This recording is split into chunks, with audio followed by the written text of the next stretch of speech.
Now, when we talk about big popular hero shooters, there is one game largely considered to be the grandfather in the franchise, which it's interesting because I remember when the game first dropped and it was definitely a seismic shift in the whole FPS genre. But yeah, you had Overwatch all the way back, God, what was that, 2013? It was very controversially somebody's game of the year. Which outlet was that? Was that IGN? Or that was one of those hack show websites that gave it game of the year, even though it didn't have a single player mode and it was just strictly online, but people really loved it. And then Blizzard went full Activision on it, and it underwent so many different permutations. There was a bunch of characters ended up getting renamed because they were culturally insensitive, and a bunch of designs were changed, and a fat Eskimo was added. It was a very it was a tumultuous development cycle, and Overwatch went from top of the world to bottom of the barrel really quick. And last year, at the tail end of last year, there was a little game that came along that really revived a lot of the enthusiasm in the hero shooter genre,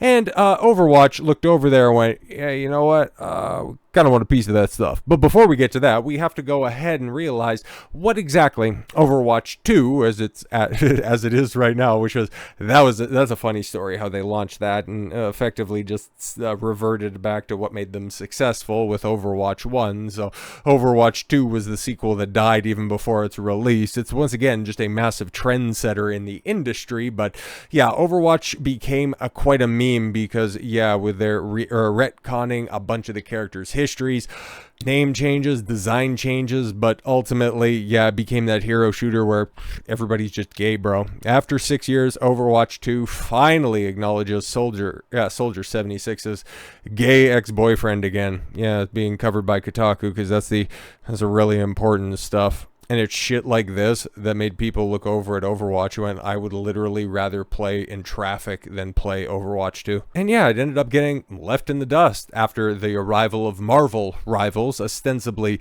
doing what Overwatch did, just better and more aesthetically pleasing. So now that Blizzard Activision has Microsoft money, well, they're deciding to throw it around, looking around to their contemporaries, making some changes and sprucing up the place. I mean, I'm pretty sure Fortnite already has Street Fighter skins, but this is the first time we have such a crossover coming on so strong for Overwatch, and it's been quite a hit so far. The Overwatch X Street Fighter collaboration, or Street Fighter 6, sorry, because that's the character models that you get. Even though a lot of those designs, and I know a little bit about Street Fighter 6, I've seen enough of the gameplay to know that, you kind of got Ryu's model, but I thought Guile had a different look in the 6, but those are pretty much the iconic look, except for there's a few more gadgets and gizmos, and that's a throwback M. Bison because he ended up being DLC that was announced. Oh my God, it's Summer Games Fest last year if I recall correctly. But anyways, they're only keeping this around until June 2nd, which is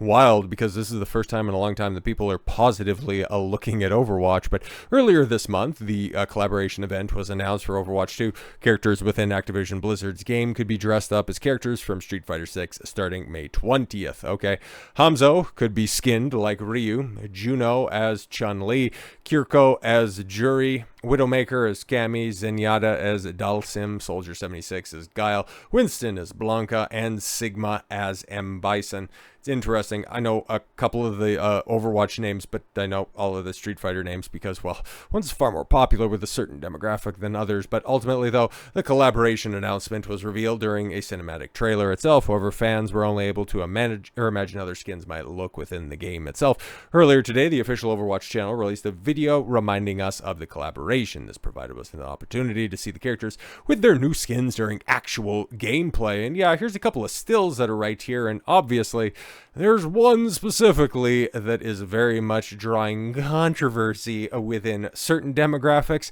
and making people go, oh shit, I really need to check out Overwatch again because last time I checked, I thought we weren't allowed to take a look at, back shots in Overwatch. I thought that was strictly and totally verboten, guys. But I also I kind of want to know, is Overwatch going to do a better justice to Street Fighter than another, oh god, abominable cinematic adaptation? Because, okay, listen, okay, Raul Julia as M. Bison, okay, and Jean-Claude Van Damme as Guile, some of the worst casting in history, okay?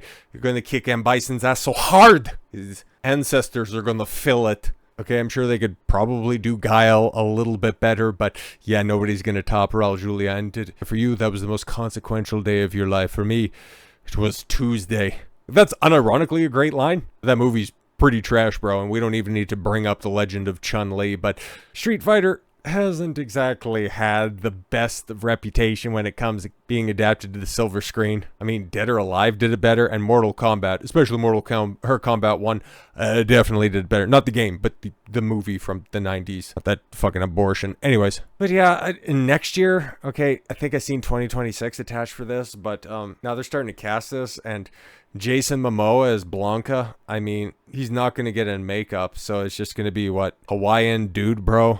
Blanca. Okay, it's basically going to be like, hey, Jason Momoa was Aquaman, but instead of being the Aquaman you remember, we got Jason Momoa as Aquaman. It's like, okay, that's interesting. He joins Andrew Koji as Ryu. Okay, you can see him there. That's actually pretty decent casting.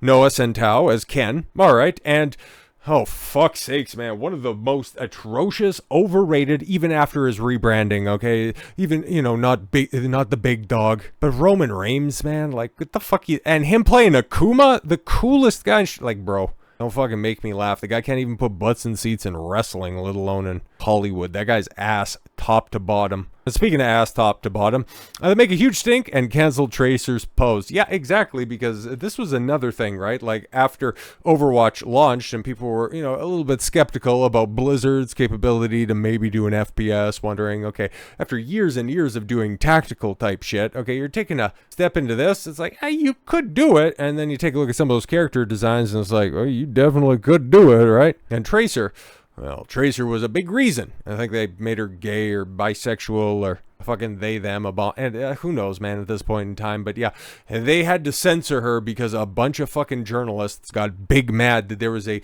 attractive chick and not enough people were playing the obese snowman. Now, all of that rhetoric is being run back again because Cammy striking her signature Cammy pose and some promotional material. Oh my god, guys. As according to PC Gamer puts it, Overwatch players freak out over supposed Widowmaker butt nerf, proving that Marvel Rivals gooner skins have wound back the clock 10 years. Yeah. People might actually play Overwatch for the first time in 10 years. Overwatch 2's Street Fighter collaboration has been officially announced, and 8 new skins are ready to appear in the in-game shop today. And just on cue, some players are already finding issues with the skins. They won't be able to dethrone Marvel Rivals, but having a half-assed Cammy skin, okay, pun intended, if you know, you know, you bolt awake in your bed. It's May 24th, 2016. Today's the day that Overwatch releases. The future cannot come to pass. Overwatch must burn. Oh my god. Who's this overly dramatic something? Oh, Ellie Gould. Yeah, no, that totally checks out.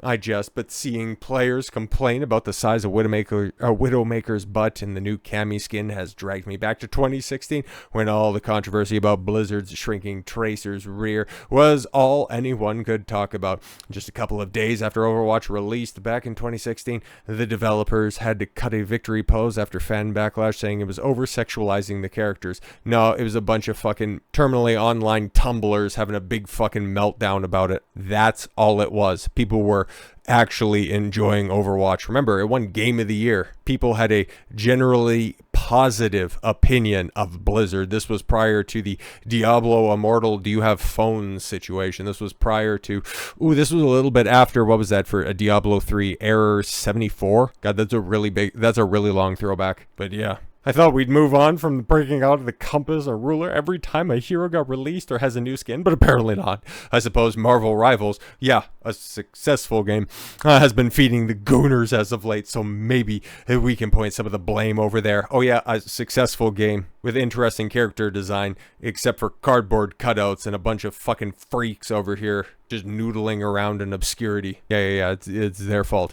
The arrival of Emma Frost and NetEase as Shooter brought a whole new level of revealing skins. Now, I thought you guys were big mad about the Invisible Woman's Malice skin first and foremost, but yeah, these people have the memory and the mind and the processing capabilities of goldfish, so why would I expect them to remember all of their own self-perpetuated outrage? Her default skin is already scantily clad, but her X-Revolution skin is pretty outrageous for a game that's 12 rated. But these kinds of skins aren't restricted to Frost. Invisible Woman and Namor, okay, also have some tiny outfits that definitely cater to a certain section of the audience. Yeah, compare and contrast player counts of Rivals and Overwatch. And at this point in time, it's not even recency bias. I mean, like, Marvel Rivals has been out for 6 months, and it still has staying power. Overwatch is still a laughingstock after years of being a laughingstock. But thankfully, while there are a weird number of complaints about Blizzard censoring Widowmaker's Cammy skin as players have become emboldened by Marvel Rivals' unabashed approach, there are more players willing to see the funny side in all of this. Yeah, exactly. They're willing to see the funny side, the funny underside of this. And honestly, man, like, I've seen a couple of the skins and a couple of the designs over for Street Fighter 6, specifically guest character Mai Shiranui from Fatal Fury. And it's like, yeah, Capcom really knows what's up. Okay, there's a reason that they licensed this Cammy skin and they didn't want to go with the full blue tights, and Blizzard decided to go forward with this Cammy skin, the traditional, the most iconic look for Cammy, because they could have very easily went with another female character. I guess they probably could have brought over what? They already have Makoto? Could have went with Elena. Oh, right. You wouldn't want to do that, huh? That would perpetuate negative African stereotypes, right? Sure. Freaks are going to be outraged because it's a day that ends in Y, because the sun rose in the east and will set in the west, because grass is green, the sky is blue, and somebody has to listen about their favorite flavor of cat food. Fucking pathetic. So with all that said, thank you all very much for the gift of your time. I've been Don Consuelo. I want you to follow your gut and get after it. Take care, everyone.